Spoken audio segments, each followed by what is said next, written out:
saya Taus Haris Marizaturi dari Prodi Keperawatan S1 Program Padi Jenjang Universitas Harapan Bangsa Purwokerto. Assalamualaikum warahmatullahi wabarakatuh.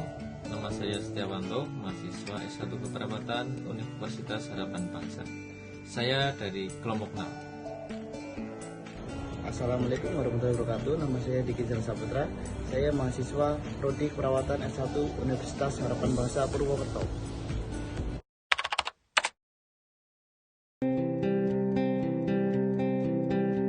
Talasemia adalah penyakit kelainan darah di mana umur darah 2-4 kali lebih pendek dibanding darah normal.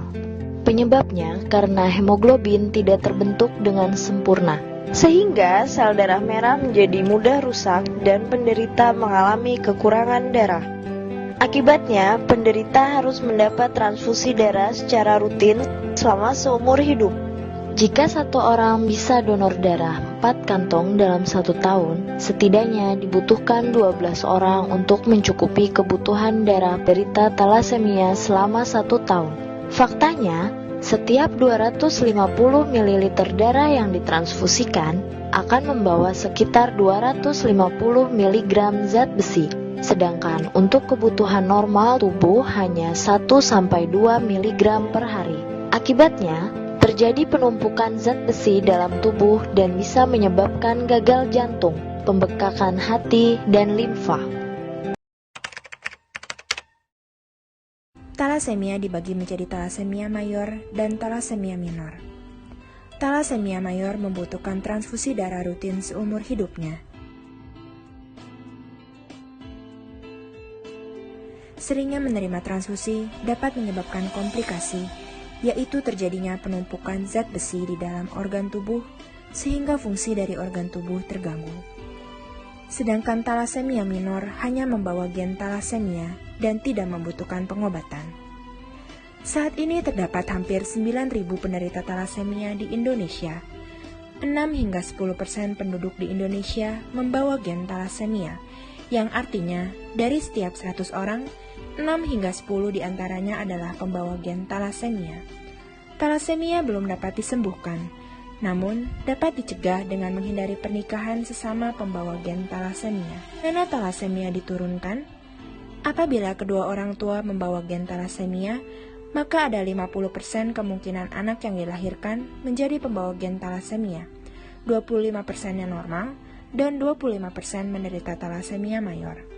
Siapa saja yang perlu diperiksa? Sebaiknya semua orang, sebelum memiliki keturunan, memeriksakan dirinya terutama bila ada riwayat keluarga menderita talasemia. Pembawa gen talasemia tidak bergejala dan dapat beraktivitas selayaknya orang sehat. Bagaimana cara mendeteksinya? Dengan melakukan screening darah di laboratorium.